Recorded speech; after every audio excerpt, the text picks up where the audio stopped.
नमस्कार, आप देख रहे हैं स्वराज एक्सप्रेस और मैं हूं आपके साथ प्रतीक्षा। बुलेटिन की शुरुआत बड़ी खबर से करेंगे। बीजेपी की नई टीम का ऐलान आज संभव है। नितिन नवीन की टीम में युवा और अनुभवी चेहरे शामिल किए जाएंगे। एमपी से कई नामों पर चर्चा चल रही है। वीडी शर्मा को बड़ी जिम्मेदारी मिल सकती है। वहीं कविता पाटीदार का नाम भी चर्चा में है। गजेंद्र पटेल को राष्ट्रीय टीम में जगह मिल सकती है। वहीं लाल सिंह आर्य को भी जिम्मेदारी मिलने की अटकलें हैं। हिमाद्री सिंह के नाम पर भी चर्चा चल रही है। वहीं छत्तीसगढ़ से 3 नामों पर मंथन हो रहा है। रूप कुमारी चौधरी का नाम संभावित है। वहीं संतोष पांडे के नाम पर भी चर्चा है। इसके अलावा दीपक महेश्वरी का नाम भी संभावित है। यूपी में 9 से 10 नामों पर मंथन है। बीजेपी की नई टीम का आज ऐलान हो सकता है और मध्य प्रदेश और छत्तीसगढ़ से कई नामों को इसमें शामिल किया जा सकता है। बता दें कि उत्तर प्रदेश में 9 से 10 नामों पर मंथन चल रहा है। इसके साथ ही मध्य प्रदेश से भी कई बड़े चेहरे नितिन नवीन की नई टीम में शामिल किए जा सकते हैं। वहीं छत्तीसगढ़ से भी कई बड़े चेहरों को नितिन नवीन की नई टीम में जगह मिल सकती है। मध्य प्रदेश से वीडी शर्मा का नाम चर्चा में है। इसके अलावा हिमाद्री सिंह के नाम की भी चर्चा है। वहीं छत्तीसगढ़ से रूप कुमारी चौधरी का नाम संभावित है। इसके अलावा छत्तीसगढ़ से ही संतोष पांडे के नाम पर भी चर्चा हो रही है। इसके अलावा दीपक महेश्वरी का नाम भी संभावित है। वहीं वीडी शर्मा के नाम को लेकर मध्य प्रदेश में चर्चा है। इसके अलावा लाल सिंह आर्य के नाम को लेकर चर्चा है, जो कि नितिन नवीन की टीम में शामिल किए जा सकते हैं। मध्य प्रदेश से हिमाद्री सिंह के नाम की भी चर्चा है, जो नितिन नवीन की नई टीम में शामिल हो सकते हैं।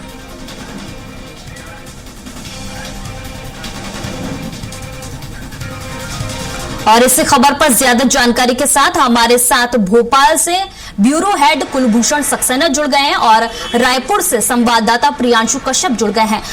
पहले मैं कुलभूषण जी आपका रुख करूंगी। बीजेपी की नई टीम का आज ऐलान संभव है और मध्य प्रदेश से कई नामों की चर्चा है। क्या कुछ अपडेट है सर?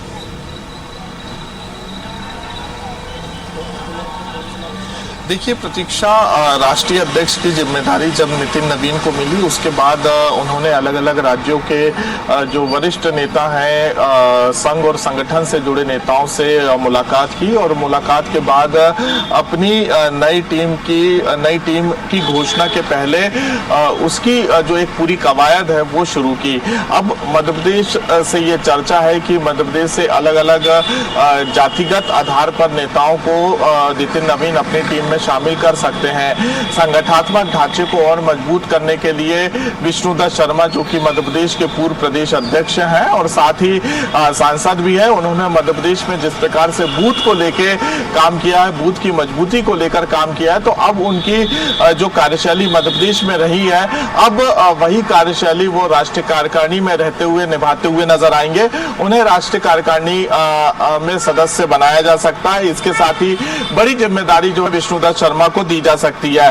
उसके बाद कविता पाटीदार है, राज्यसभा सांसद है, ओबीसी चेहरा है, महिला है, गजेंद्र पटेल है, आदिवासी समुदाय से आते हैं, लाल सिंह आर्य एससी से आते हैं। हालांकि लाल सिंह आर्य के पास पहले से ही राष्ट्रीय अध्यक्ष की एक बड़ी जिम्मेदारी है एससी मोर्चे की। इसके साथ ही हिमाद्री सिंह की बात करें तो हिमाद्री सिंह सांसद है, दूसरी बार की सांसद है और युवा महिला चेहरा है, तो कहीं ना कहीं हिमाद्री को भी जो है नितिन नवीन अपनी टीम में शामिल कर सकते हैं। इसके साथ ही अरविंद भदौरिया, जो कि पूर्व कैबिनेट मंत्री हैं, ऐसे तमाम नेताओं के नाम जो है मध्य प्रदेश से चल रहे हैं कि मध्य प्रदेश से इन नेताओं को जो है नितिन नवीन अपनी टीम में शामिल कर सकते हैं। अब टीम में शामिल करने के पीछे का क्या उद्देश्य है, क्या समीकरण साधेगा है? सबसे अहम बात यह है कि राजनीतिक समीकरणों के साथ साथ जातिगत और क्षेत्रीय समीकरणों को ध्यान में रखा जाता है, क्योंकि आने वाले समय में कई राज्यों के इलेक्शन है, तो उस दृष्टि से भी अगर हम देखें तो मध्य प्रदेश में भी 2028 में विधानसभा के चुनाव होने हैं। ऐसी स्थिति में अगर जातिगत समीकरणों पर जोर दिया जाएगा तो एससी एसटी को यहाँ पर सबसे ज्यादा तवज्जो दी जाएगी।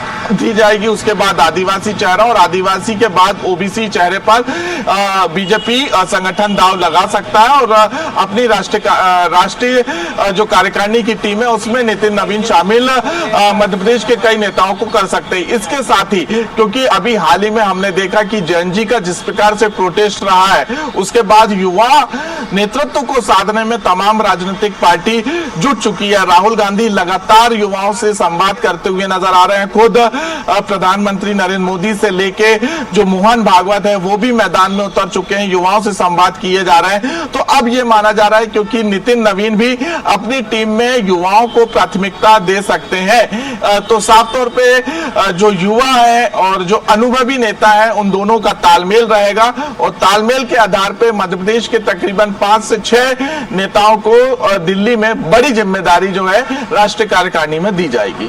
जी कुलभूषण जी, अब प्रियांशु का रुख कर लेते हैं। प्रियांशु, छत्तीसगढ़ से भी 3 नामों पर मंथन किया जा रहा है, कई नाम चर्चाओं में हैं, क्या कुछ अपडेट है सर? बिल्कुल, देखिए नितिन नवीन एक समय छत्तीसगढ़ के चूंकि प्रभारी भी हैं, ऐसे में लंबे समय तक उन्होंने छत्तीसगढ़ में काम किया है और यहाँ के नेताओं की जो योग्यता है और जो कौशल है उसको वो बखूबी जानते हैं। एक एक जो हम चाहे मंत्री हो या विधायक हो या फिर कार्यकर्ता हो, सबको उन्होंने बहुत करीबी से देखा है। तो ऐसे में वो उनकी क्षमताओं को पहचानते हैं। इसलिए जब राष्ट्रीय अध्यक्ष वो बनने के बाद छत्तीसगढ़ के जो नेता हैं उनको वहाँ पर जगह मिलने की संभावनाएं और बढ़ जाती है। इसमें 3 जो प्रमुख नाम चल रहे हैं फिलहाल, उसमें रूप कुमार चौधरी पहला नाम है, जो महासमुंद की वर्तमान में सांसद हैं और एक लंबे समय तक उन्होंने संगठन में भी काम किया है, महिला मोर्चा की अध्यक्ष रही हैं और जिला पंचायत अध्यक्ष से लेकर अपने राजनीतिक सफर की उन्होंने शुरुआत की 2005 से, यानी 2005 से लेकर अब तक वो लगातार राजनीति में सक्रिय रही। 2013 में पहली बार वो बसना विधानसभा से विधायक बनी और उसके बाद 2018 में उनका टिकट कट गया, लेकिन उसके बावजूद वो 5 साल लगातार संगठन में रहकर उन्होंने काम किया और उसके बाद अभी वर्तमान में महासमुंद से सांसद हैं। तो इनका चूंकि बीजेपी को देखे तो महिलाओं को किस तरीके से आगे लाए, महिला वोट बैंक और खासकर युवाओं पर बीजेपी का फोकस है। तो ऐसे में जो महिलाओं की बात करें, अगर महिला टीम कैंडिडेट को यहां से लेना रहेगा तो रूप कुमारी चौधरी जो एक बड़ा नाम होती है छत्तीसगढ़ में और इनका नाम जो है नितिन नवीन की जो टीम है उसमें शामिल किया जा सकता है। वहीं दूसरी बात करें तो सांसद संतोष पांडे जो राजनांदगांव से सांसद हैं, लगातार वो संगठन में काम कर रहे हैं। आरएसएस की पृष्ठभूमि रही है उनकी और भारतीय जनता युवा मोर्चा की वो 2 बार अध्यक्ष रहे हैं। तो इसका साफ तौर से मतलब है कि संगठन में काम करने का उनको लंबा अनुभव है। इसके बाद उन्होंने 2019 में भी जो है सांसदी का चुनाव लड़ा था, उसमें जीत हासिल की थी और 2024 में जो छत्तीसगढ़ के पूर्व मुख्यमंत्री हैं भूपेश बघेल, उनको चुनाव हराकर जो है सांसदी हासिल की है। तो एक लंबे समय से वो प्रवक्ता के तौर पर उन्होंने काम किया, युवा मोर्चा में काम किया, सरकार में काम कर रहे हैं, भारत सरकार में लोकसभा के तौर पर सांसद के तौर पर काम कर रहे, तो उनको संगठन और सत्ता दोनों का अनुभव लंबा है, लगातार वो संघर्ष करते हुए आगे बढ़े हैं। तो ऐसे में सांसद संतोष पांडे का नाम भी काफी चर्चा में है।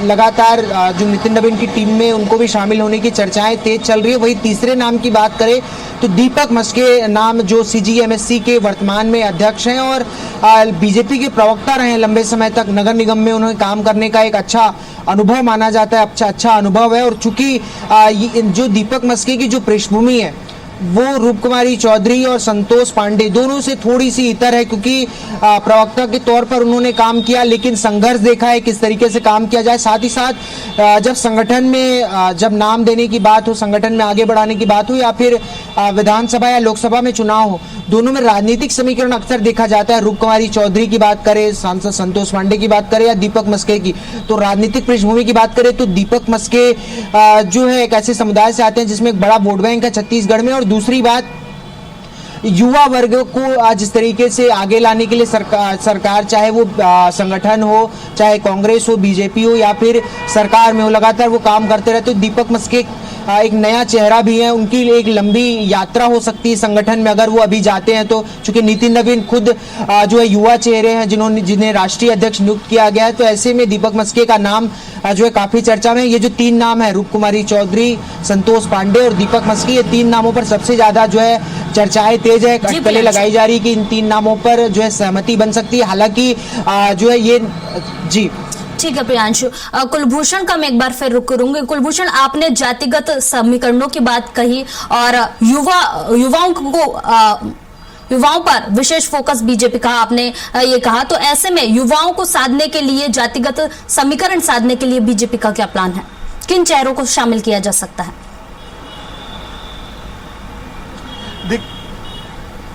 देखिए प्रतीक्षा, क्योंकि आने वाले समय में उत्तर प्रदेश क्योंकि देश का सबसे बड़ा राज्य है और बंगाल में जिस प्रकार से बीजेपी ने अपनी सरकार बनाई और बंगाल के बाद अब उत्तर प्रदेश जो है बीजेपी के टारगेट में है कि कैसे तीसरी बार उत्तर प्रदेश में बीजेपी सरकार बनाए।